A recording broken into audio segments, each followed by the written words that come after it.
Now, after spending millions on its expansion following the passage of Hurricane Beryl last year, the operators of Pier 1 in Montego Bay, St. James are bracing for Hurricane Melissa. We have the details in this report. The calm waters along the coastline in Montego Bay, St. James, the backdrop of a picture-perfect day for some residents for most of Monday.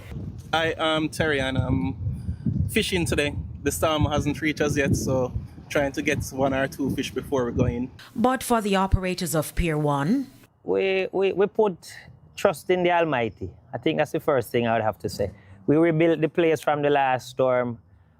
We fortified it a little bit better using the knowledge that we have based on how it was destroyed. But what man build, God can wipe out in a second. So we don't put much confidence in our work in terms of indestructibility. We do it the best we can and then we pray and hope. Jason Russell is also the Montego Bay Chamber President. I would like to wish all businesses and Montegonians on a whole, Jamaicans on a whole, a safe journey through this passage. Consider life first and material things second or third. Make sure your family is safe. Make sure you prepare. And don't worry about your business and the aftermath. It will be fixed. I went through it. Make sure your team is ready to go. Make sure they are safe. I know a lot of business owners are worrying about their stock.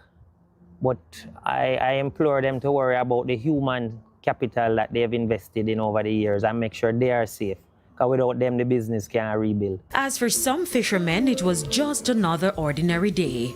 But this caution.